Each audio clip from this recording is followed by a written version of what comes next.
who were in yesterday's conference already know our speaker, but today we are blessed because the speaker will be in the midst of us and we will be enjoying the Word of God. At the same time, be encouraged to be a better disciple maker, better disciples. Okay, so let us welcome Ibu Iliana Widodo.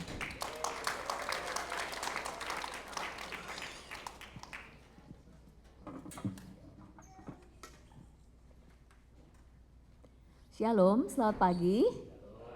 Oke, saya akan sharing dalam bahasa Indonesia. Bersyukur kepada Tuhan dan senang sekali ada bersama dengan rekan-rekan pagi hari ini. Saya mengucapkan terima kasih kepada Pastor Sugi dan Ibu Jen dan leadership team yang mempercayakan saya untuk saya melayani dari kemarin dan juga hari ini. Nah, salam kenal untuk yang baru pertama kali kenal. Oke, nama saya Iliana Widodo, saya tinggal di Tangerang, Karawaci. Di Jakarta, suami saya Pastor Erwin Widodo, kami menggembalakan di GBI OHCC di Hotel Olive dan kami dianugerahi dua orang anak. Sekali lagi senang bertemu dengan rekan-rekan. Topik yang akan saya sharingkan hari ini adalah the purpose in life. Kita akan mengevaluasi,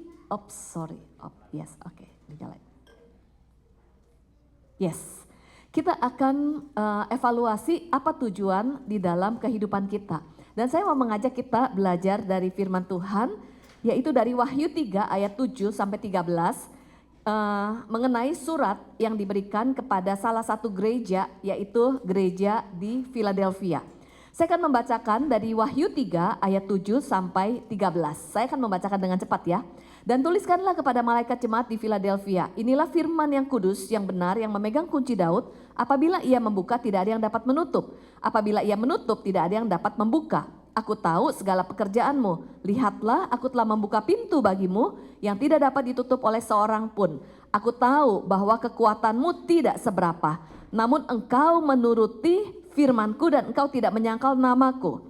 Lihatlah beberapa orang dari jemaah iblis, yaitu mereka yang menyebut dirinya orang Yahudi, tetapi yang sebenarnya tidak demikian, melainkan berdusta, akan kuserahkan kepadamu. Sesungguhnya aku menyuruh mereka datang dan tersungkur di depan kakimu dan mengaku bahwa aku mengasihi engkau. Karena engkau menuruti firmanku dan tekun menantikan aku, maka aku pun akan melindungi engkau dari hari pencobaan yang akan datang atas seluruh dunia untuk mencobai mereka yang diam di bumi. Aku datang segera, peganglah apa yang ada padamu, supaya tidak ada seorang pun mengambil mahkotamu. Barang siapa menang, ia akan kujadikan soko guru di dalam bait suci Allahku, dan ia tidak akan keluar lagi dari situ, dan padanya akan kutulis nama Allah, nama kota Allahku, yaitu Yerusalem baru, yang turun dari sorga, dan dari Allahku, dan namaku yang baru. Siapa yang bertelinga, hendaklah ia mendengarkan apa yang dikatakan Roh kepada jemaat-jemaat. Kita akan melihat di sini, apa pesan Tuhan untuk jemaat di Philadelphia.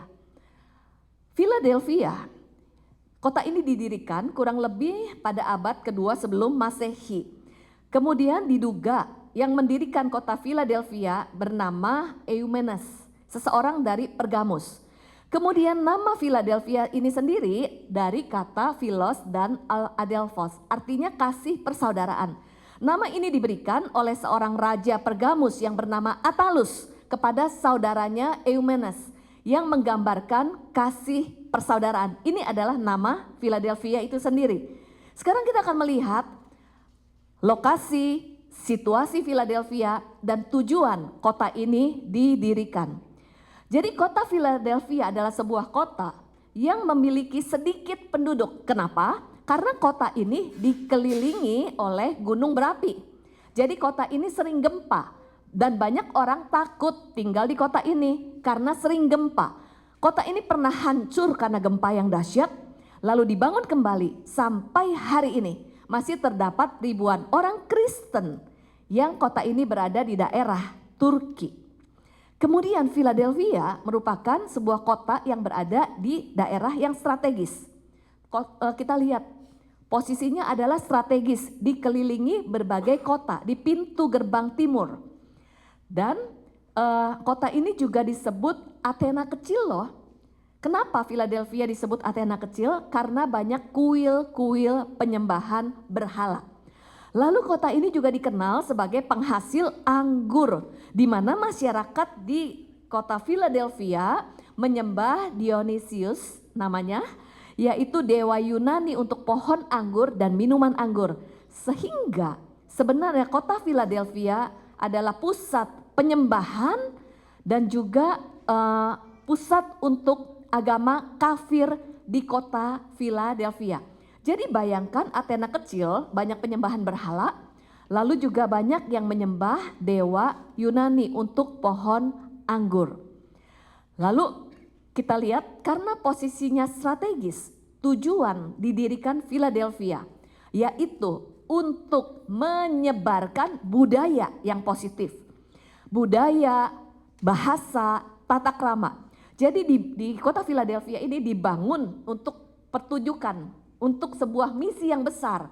Untuk apa? Pertunjukan, menunjukkan budaya, tata krama, kemudian bahasa dan hal-hal yang positif kepada kota-kota di sekelilingnya, dan tujuannya juga untuk menyebarkan hal positif kepada suku-suku barbar di sekeliling Philadelphia. Jadi kota ini didirikan dengan sebuah misi. Dan yang menariknya kita lihat di sini. Dari 7 gereja di kitab Wahyu, hanya ada 2 gereja yang tidak ada kritik, di mana Tuhan memberikan pujian kepada Philadelphia. Jadi tidak ada kritik sama sekali yang diberikan kepada jemaat Philadelphia. Justru jemaat di Philadelphia adalah jemaat yang menerima pujian dari Tuhan. Dari sini kita mau belajar kenapa Philadelphia menerima pujian. Apa yang dipuji oleh Tuhan kepada jemaat di Philadelphia. Kita akan lihat ya. Kita lihat apa pujian yang diberikan oleh Tuhan kepada jemaat Philadelphia. Ada kualitas apa? Di sini kita baca, dikatakan, aku tahu segala pekerjaanmu, lihatlah, aku telah membuka pintu bagimu yang tidak dapat ditutup oleh seorang pun. Aku tahu kekuatanmu tidak seberapa, namun engkau menuruti firmanku dan engkau tidak menyangkal namaku. Engkau menuruti firmanku untuk tekun menantikan aku. Dikatakan aku tahu. Jadi sampai hari ini apapun yang kita lakukan, bagaimanapun pergumulan dalam hidup kita, tantangan yang kita hadapi, percayalah Tuhan tahu. Mata Tuhan tidak pernah tertutup, Tuhan tidak pernah tertidur. Tuhan tahu dan Tuhan melihat. Apa yang dipuji dari jemaat Philadelphia? Tuhan bilang, firman Tuhan bilang, aku tahu kekuatanmu tidak seberapa. Dari King James Version ini dari kata little. Apa sih yang kecil? Dikatakan aku tahu kamu tuh gak seberapa. Orang melihat kamu tuh kecil. Apa saja? Philadelphia, jemaat yang paling muda. Kemudian kota itu penduduknya sedikit karena ada gempa bumi, sering ada gempa bumi jadi penduduknya sedikit. Kemudian secara fisik kekuatan kota Philadelphia enggak seberapa dan sering dipandang rendah oleh kota-kota lainnya. Lalu orang-orang yang tinggal di Philadelphia itu terdiri dari orang-orang lapisan bawah, bukan orang yang kaya, bukan orang yang punya posisi, bukan orang yang punya banyak uang. Makanya manusia sering melihat apa yang tampak luar. Manusia sering memandang rendah jika mungkin secara penampilan atau apa yang kita miliki itu tidak sesuai dengan standar dunia. Bukankah dunia seperti itu, betul? Dunia melihat apa yang di luar, pencapaian, posisi dan sebagainya. Tapi Tuhan berkata melalui firman-Nya, aku tahu walaupun kamu tidak seberapa, walaupun orang memandang kamu rendah, walaupun kamu merasa minder, walaupun kamu tuh serasa kekuatannya terbatas, Tuhan tahu. Dan Tuhan memuji kualitas yang dimiliki oleh jemaat Philadelphia. Jemaat Philadelphia adalah jemaat yang mengandalkan Tuhan. Apa saja yang terjadi? Jadi Tuhan melihat apa yang orang lain tidak lihat. Mungkin di dalam hidup kita nggak dipandang, mungkin di dalam hidup kita direndahkan. Tetapi Tuhan sudah taruh kualitas di dalam diri kita. Dan Tuhan tahu apa yang ada di dalam diri kita. Tuhan tahu hati kita. Next Sekali lagi, apa yang dipuji? Di sini menarik banget. Philadelphia yang pertama. Philadelphia ini kan dikelilingi oleh gunung berapi. Jadi dalam hidupnya, seperti dalam kehidupan kita, kota ini banyak goncangan. Demikian juga di dalam kehidupan kita. Bukankah kehidupan kita itu mengalami banyak goncangan? Tapi mereka itu tetap tekun dan teguh. Lalu Philadelphia disebut Athena kecil. Jadi ada banyak kuil penyembahan berhala. Lalu banyak masyarakatnya menyembah dewa Dionysius. Tuhan mengingatkan kita loh. Adakah berhala-berhala di dalam kehidupan kita? Karena tanpa sadar, walaupun kita ke gereja, memuji dan menyembah Tuhan, mungkin mulut kita memuji dan menyembah Tuhan, hidup kita terlihat beribadah, tetapi belum tentu hati kita menyembah Tuhan, tapi hati kita menyembah ilah-ilah palsu. Kenapa firman Tuhan, perintah Tuhan yang pertama membahas mengenai jangan ada ilah lain dan jangan ada berhala? Karena manusia diciptakan sebagai seorang penyembah. Jadi natur manusia adalah pasti menyembah. Dan pertanyaan buat setiap kita, bukan pertanyaan apakah kamu menyembah atau tidak. Kita pasti menyembah. Tapi pertanyaannya, siapa yang kita sembah? Belum tentu Tuhan yang kita sembah, tapi kita menyembah ilah lain di dalam hidup kita. Itu sebabnya John Piper menuliskan, hati manusia adalah pabrik penyembahan berhala. Apa itu berhala? Berhala mungkin di zaman primitif itu adalah menyembah patung, menyembah pohon. Tetapi apa itu berhala? John Piper menuliskan, berhala itu adalah di dalam hidup kita. Apa yang kita kejar, apa yang kita utamakan, apa yang kita nikmati, apa yang kita inginkan lebih dari Tuhan di dalam hidup kita. Apa saja bentuk berhala modern? Timothy Keller memberi contoh berhala modern dalam hidup kita. Bisa jadi pekerjaan kita yang lebih utama, bisa jadi studi kita yang lebih utama, bisa jadi cita-cita, bisa jadi karir kita yang lebih utama, bisa jadi pacar kita, bisa jadi posisi, bahkan keluarga, anak-anak, ataupun masalah bisa menjadi berhala. Ataupun juga kebanggaan, kontrol, uang, addiction, seks kah, pornografi, apa-apa yang mengikat kita. Sehingga lebih dari Tuhan dan bahkan membuat kita sampai melanggar integritas di dalam kehidupan. Itu adalah berhala di dalam hidup kita. Jadi nanti ketika kita bekerja, ada posisi yang ditawarkan, lalu tetapi kita perlu melanggar integritas, disitulah apa yang menjadi pusat di dalam hidup kita. Kalau kita pengen tahu apa itu ciri-ciri berhala dalam hidup kita, cek kegiatan apa yang saya cari dan mendatangkan kesenangan, tapi sulit untuk dilepaskan.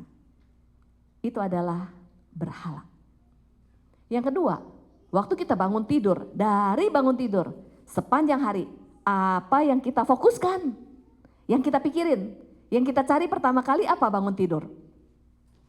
Bisa jadi itu berhala dalam hidup kita. Lalu pertanyaan yang ketiga, di area mana kita menghabiskan uang paling banyak? Mungkin di penampilan, mungkin di kepemilikan, apa yang kita beli paling banyak terus menerus? Itu indikator berhala dalam hidup kita. Bagaimana kalau kita berdoa respon kita nggak dijawab? Lalu apa yang memicu emosi kita? Kita jadi marah ketika doa itu tidak dijawab. Bisa jadi itu jadi berhala di dalam hidup kita. Setiap berhala menimbulkan konsekuensi. Contoh, kalau pekerjaan jadi berhala, maka kita jadi lupa waktu, lupa kepada keluarga. Mungkin kalau studi menjadi berhala, kita jadi lupa istirahat dan lupa hal yang lainnya. Ini pertanyaan buat setiap kita, benarkah Tuhan menjadi pusat atau ada berhala lain di dalam hidup kita? Apalagi yang dipuji dari jemaat Philadelphia? Yang pertama, mereka sebenarnya punya godaan untuk menyembah berhala, tapi mereka tetap berpusat kepada Kristus. Yang berikutnya, Philadelphia juga mengalami penganiayaan, mengalami penderitaan karena mereka sungguh-sungguh mengikuti Tuhan. Seringkali dalam hidup kita tuh mencari Tuhan hanya untuk kesenangan kita. Tetapi ketika kita mengalami penderitaan, kita menjadi kecewa dengan Tuhan. Kehidupan kekristenan ketika kita mengikuti Tuhan, kita akan menghadapi berbagai tantangan dan hambatan.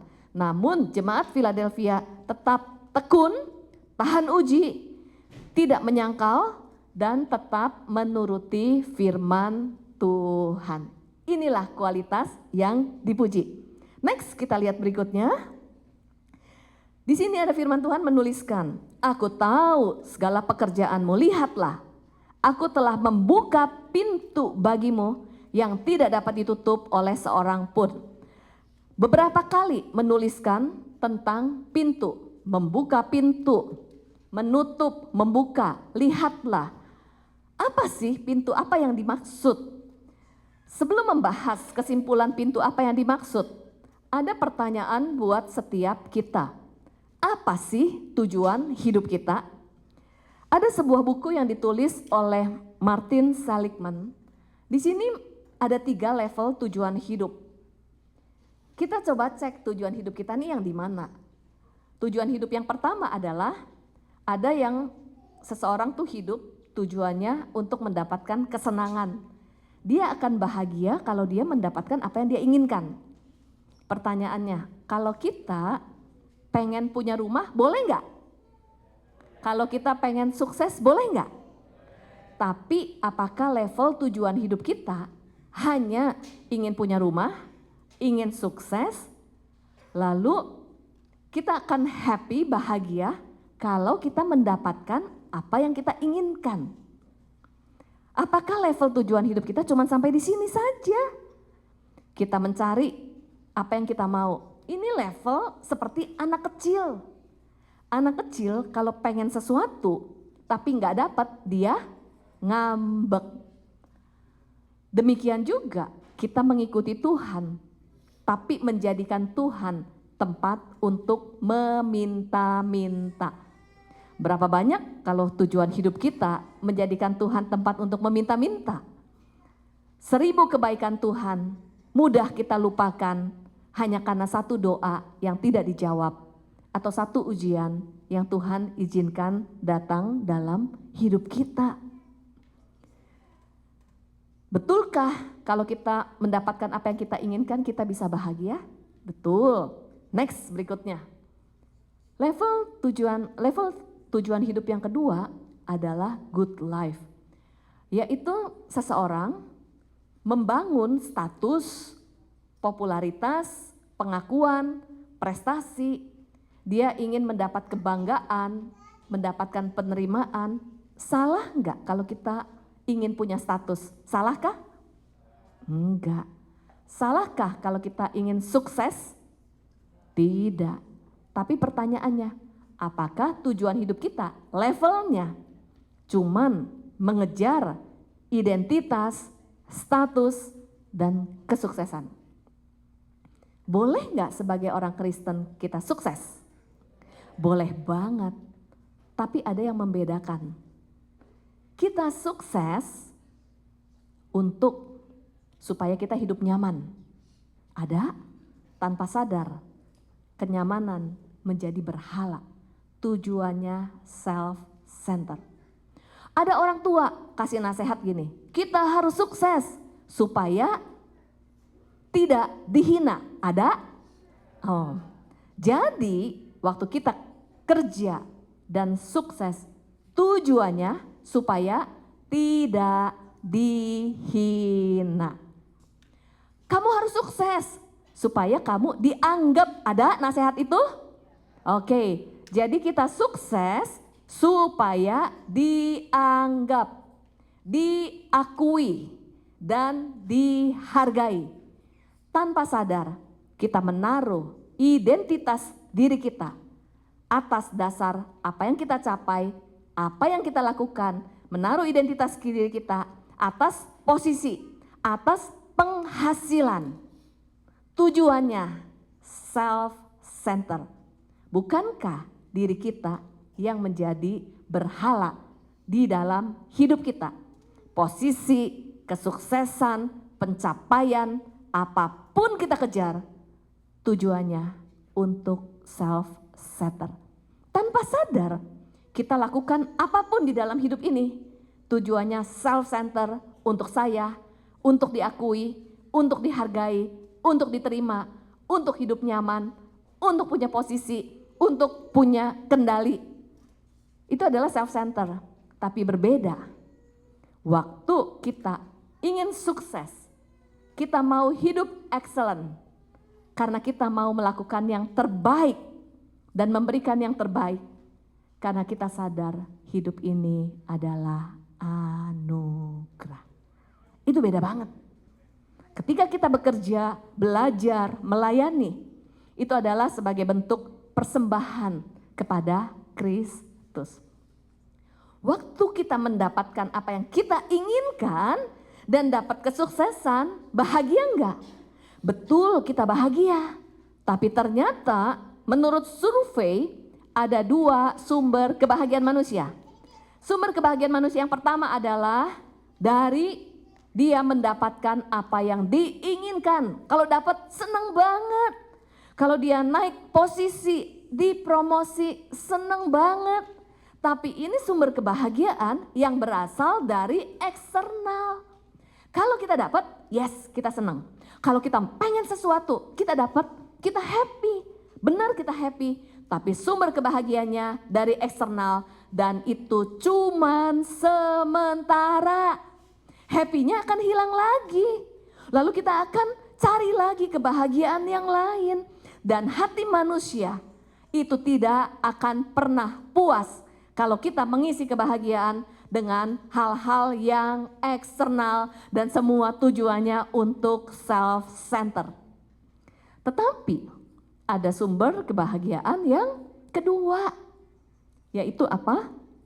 Bukan dari eksternal, tapi dari internalnya diri kita.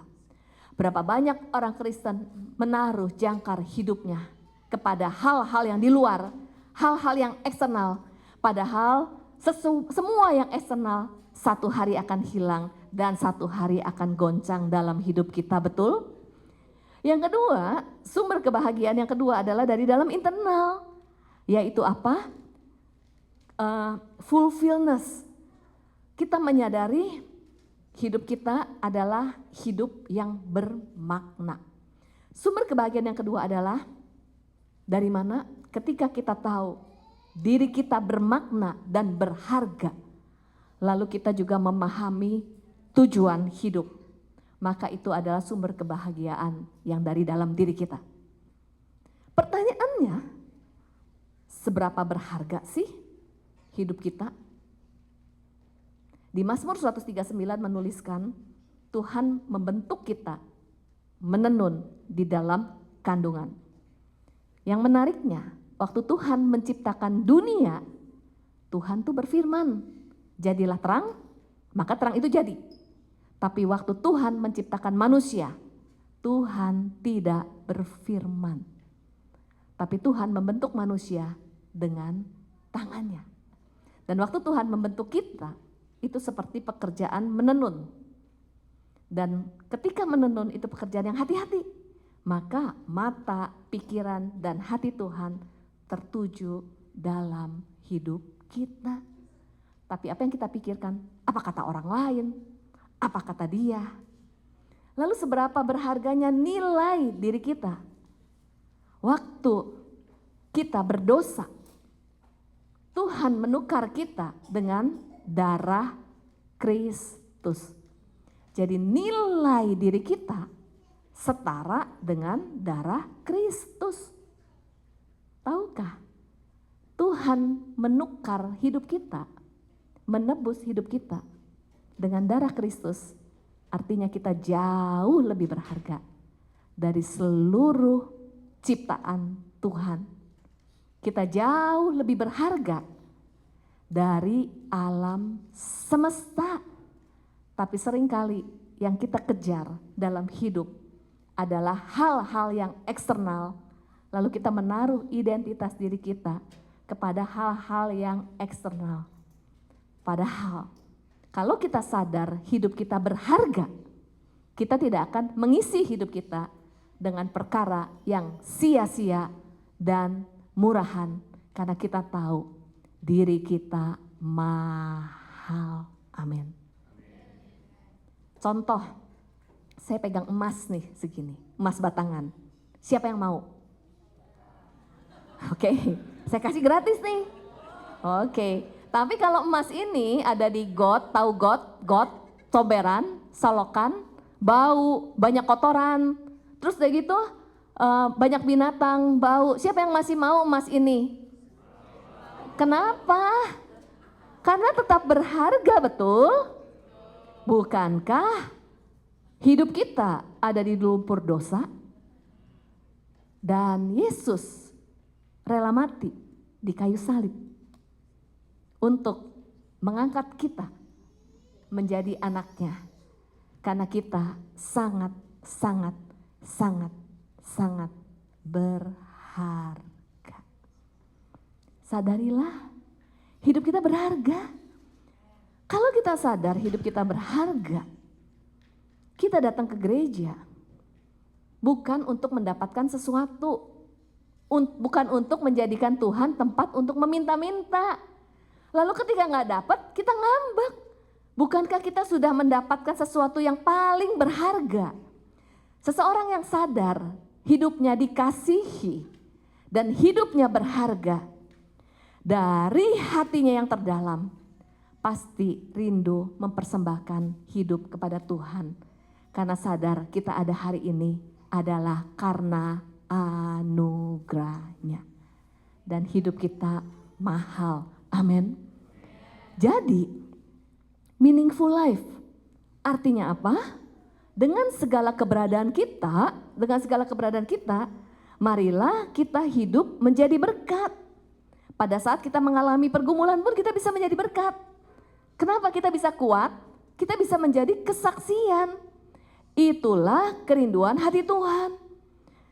Seseorang memiliki kebahagiaan internal selain sadar dirinya berharga, lalu sadar bahwa kita punya tujuan hidup. Videonya boleh disiapin ya. Efesus 2 ayat 10 kita baca sama-sama yuk. 2, 3. Karena kita ini buatan Allah, diciptakan dalam Kristus Yesus untuk melakukan pekerjaan baik yang dipersiapkan Allah sebelumnya. Ia mau supaya kita hidup di dalamnya. Jadi kalau kita ada kesempatan mengenal Kristus, itu adalah anugerah. Kemudian kita kesempatan untuk sekolah di sekolah yang terbaik. Kita diberikan kesempatan untuk ada posisi di pekerjaan.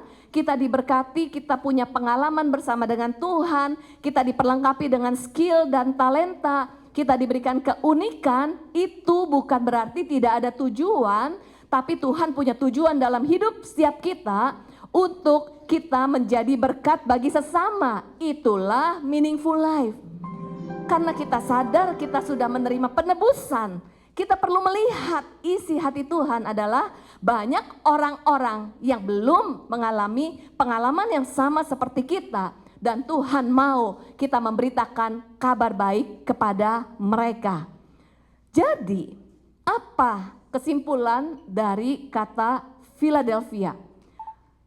Kota Philadelphia dibangun untuk sebuah misi, memberitakan kabar baik. Dan Tuhan mau kehidupan kita melakukan misi itu. Apa yang sudah Tuhan lakukan, hal-hal yang baik yang sudah Tuhan lakukan dalam hidup kita. Tuhan mau kita menyebarkan, melakukan misi itu, memberitakan kabar baik kepada orang-orang yang membutuhkan kabar baik itu. Saya pernah terjebak dulu waktu saya pertama kali kenal Tuhan Yesus, saya menginjil, memberitakan kabar baik, menginjil, ketemu orang di taksi, di bus, cerita, tantang terima Tuhan Yesus. Sampai akhirnya terjebak di dalam kesibukan, sekolah, kuliah, kemudian pelayanan, sibuk dalam pelayanan, sibuk dalam aktivitas religius. Oke? Kemudian sibuk di dalam hal-hal yang lain sampai lupa amanat agung yang Tuhan rindukan, memberitakan kabar baik. Jadi Apa yang disebut kasih persaudaraan? Tuhan tuh rindu kita menyebarkan kasih Kristus kepada saudara-saudara kita yang belum mendengarkan kabar baik. Jadi apa kesimpulan pintu yang terbuka? Yaitu John Stott menuliskan, kita lihat di sini, pintu yang terbuka adalah kesempatan hidup kita ada expired-nya. Selama kita masih diberikan kesempatan untuk hidup, apa yang kita akan lakukan dalam hidup? Hanya untuk kesenangan kah? Untuk pencapaian kita kah? Untuk self-center kah? Tapi dikatakan, masuklah melalui pintu keselamatan, yaitu kita yang sudah diselamatkan. Marilah selama masih ada kesempatan, kita lakukan penginjilan dan pelayanan. Dengan tujuan apa? Dengan dasar apa? Karena kita sadar, kita dikasihi, hidup kita adalah anugerah. Maka hidup kita adalah sebagai persembahan untuk memberikan yang terbaik bagi Tuhan. Apa itu isi hati Tuhan? Isi hati Tuhan adalah Tuhan rindu ada banyak jiwa dimenangkan, dan untuk itu Yesus mati buat setiap kita. Yuk kita mau lihat sebuah video ya.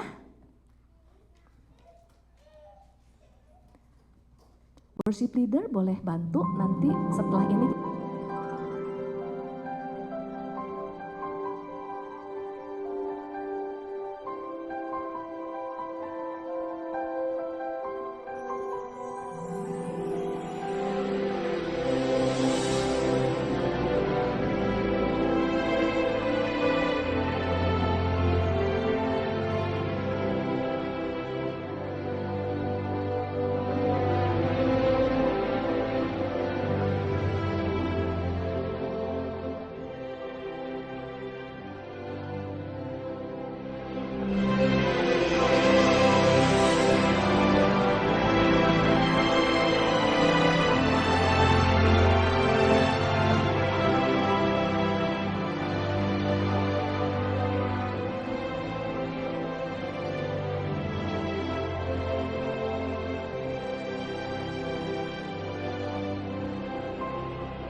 Atau menginformasikan supaya menutup pintu kereta api.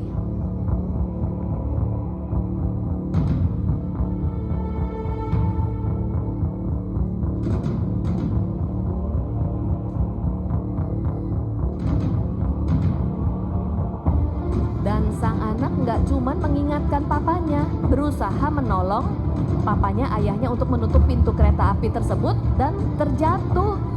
Lalu terjepit di antara mesin-mesin yang ada. Kemudian sang ayah menghadapi dilema. Apakah akan menutup pintu kereta api di jembatan, tapi anaknya akan terjepit lalu meninggal dan tewas? Atau menyelamatkan anaknya, pintu kereta api tetap terbuka, tapi kereta api itu akan kecelakaan dan semua penumpangnya akan tewas. Keputusan apa yang diambil oleh sang ayah?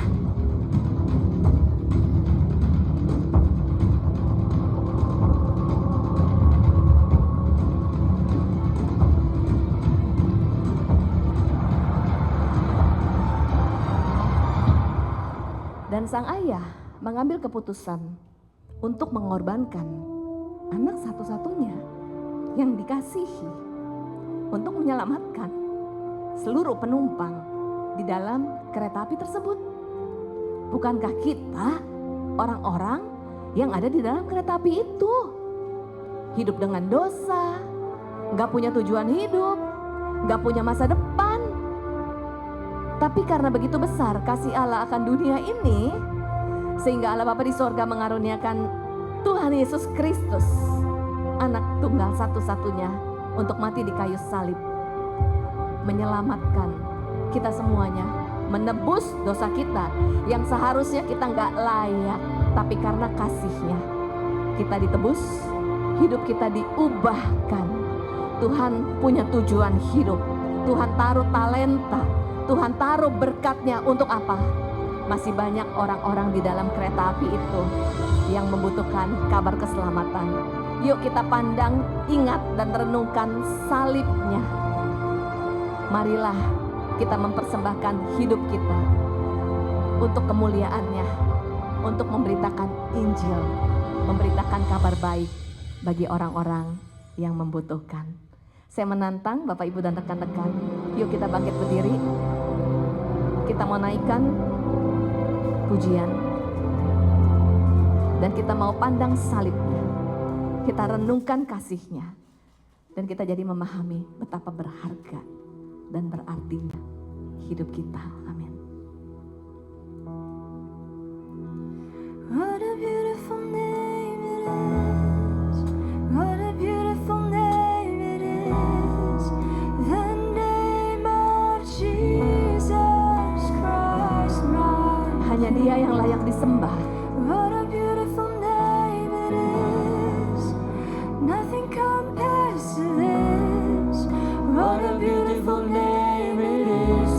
The name of Jesus. Pada saat mempersembahkan, mari kita persembahkan hati dan hidup yang terbaik bagi Dia. What a beautiful name it is. The name of Jesus Christ, my King.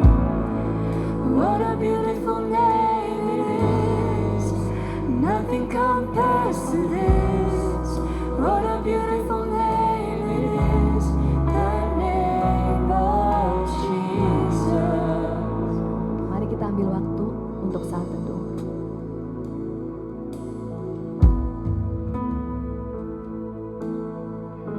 Terima kasih Tuhan untuk kasih-Mu di dalam hidup kami. Terima kasih untuk anugerah-Mu. Terima kasih untuk keselamatan yang Kau berikan buat setiap kami. Tuhan, kami minta ampun kalau selama hidup kami punya tujuan hidup yang egois, self-center, untuk kesenangan kami sendiri.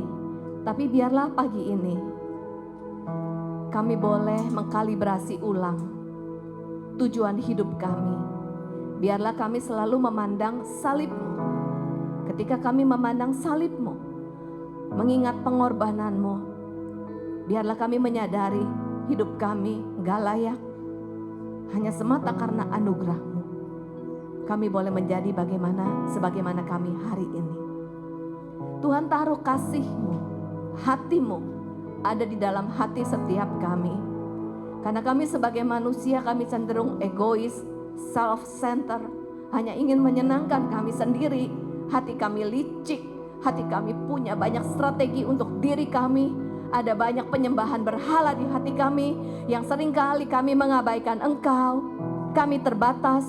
Tuhan, tolong setiap kami rindu kasih-Mu menaungi setiap kami. Hati-Mu ada di hati kami. Belas kasihan-Mu Tuhan taruh di hati kami, supaya ketika kami melihat jiwa-jiwa, kami rindu memberitakan kabar baik. Kami memiliki keberanian untuk memberitakan kabar baik bagi mereka. Tuhan, bawa setiap kami, bawa gereja ini untuk menjadi pelita yang bercahaya, menjadi terang dan garam. Terima kasih untuk keunikan talenta yang Tuhan sudah berikan. Kami gak mau sia-siakan, karena kami sadar hidup kami berharga. Biarlah ini menjadi persembahan hidup kami bagi Engkau. Terima kasih Tuhan, terima kasih. Materaikan semuanya di dalam hati setiap kami. Mampukan kami untuk menjadi pelaku firman Tuhan. Dalam nama Yesus kami berdoa dan mengucap syukur. Mari kita bersama-sama katakan amin. Tuhan Yesus memberkati. Amen. Death cannot hold you. The veils are before you.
Firman Tuhan sudah disampaikan, the word of God has been declared among us. I think it is very appropriate for us to respond to that. Biarlah ada suatu respons kepada firman yang sudah diberitakan. Ada dua yang saya mau challenge kepada kita semua, untuk orang-orang yang belum tahu dan orang-orang yang sudah tahu. Orang-orang yang belum tahu, today you hear how precious you are in the eyes of God. And God has placed a purpose in your life through your talents and everything that God has given. Now, if this is the first time you heard that you are that precious, you worth the blood of Christ, and you said, yes, God, now I understand. I did not know before that I'm precious. I always thought that I'm just average, even I have no value. But today, I recognize through the Word of God that I'm that precious. God, I want to give my life to you because you love me so much. If that is you, I invite you to just raise up your hand wherever you are. Just say, God, thank you for your love. Help me to respond to this wonderful love. If that's you, raise up your hands and we're going to pray for you. You did not know before that you were that precious and you never accepted Jesus as your personal Savior. Raise up your hands. Thank you. Anybody else? Thank you. God sees your heart. Anybody else? This is the first challenge and response. If you did not know before, today you realize how God loved you so much. Raise up your hand, just a sign that you are receiving God's love. Anybody else? Amen. Thank you, Jesus. Hallelujah. I'm going to spend just a quick minutes pray for these people that raised up their hands. Lord, you see our hearts. You have loved us even before we know you. But today, those of us who raise up our hands, God, we just want to open our heart for your wonderful work in our lives. Today is the start of our relationship with you. Lord, we want to go deeper to know you and to know your love, the wonderful love of Christ. God, we pray as a church, as a family, we support these new believers who wants to follow you and experience the wonderful love that you have. God, thank you for looking at us sebagai berharga di hadapan-Mu, Tuhan. Not because of our accomplishment, not because of what we have done or how much thing we have, but just because we are your children. You are our Father. You are our Creator. Thank you, Jesus. The second challenge I want to give to you is those of us who knows. We know of the love of Christ. We know of His blessing. We know of the name of Jesus. But somehow along the way, the temptation of the world, the idols that keep on attacking us and demanding our worship, we became distracted. We became the worshippers of idols.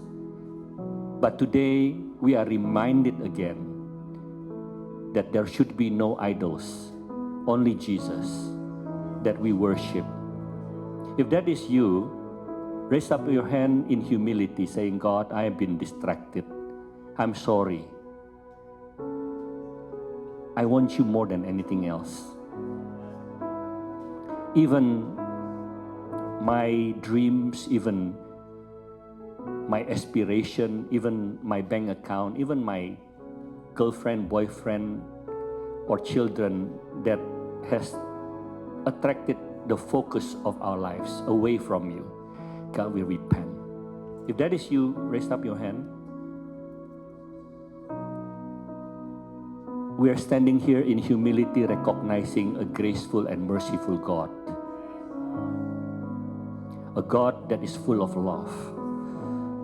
At the same time, the God that deserves and worthy of all our praises and devotion. Lord, help us to worship you and only you alone.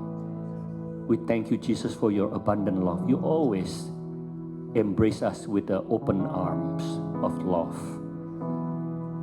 Kami mau menjatuhkan diri kami dalam pelukan Tuhan kembali hari ini. We embrace you because you are welcoming to us. Thank you, Jesus, for your love. Thank you for the forgiveness. From today, we will live for you. And knowing that even when we fall, you are merciful and graceful. Thank you, Jesus, for your love for us. Let there be no condemnation on all of us, knowing that God is a God of the Father, the God of the second chance, the third chance. His arms and hands are always open, his heart always open to us. Thank you, Jesus, for an encouraging and reminding messages that you have given to all of us today. Today, let it be a new start for all of us, supaya kami bisa lebih lagi cinta sama Tuhan, lebih jalan sama Tuhan. Ingat akan the purpose of our lives. We have received so much from you. Let us become a good news bearer for everyone around us. Tetapkan hati kami ya Tuhan untuk menjadi saksi-saksi yang hidup bagi kemuliaan nama Tuhan. Thank you, Jesus. Angkat tangan saudara untuk menerima doa berkat. Tuhan, terima kasih untuk firman yang sudah disampaikan. Terima kasih untuk hadirat-Mu yang manis di tengah-tengah kami. Terima kasih untuk kesempatan kami terbuka di hadapan Tuhan.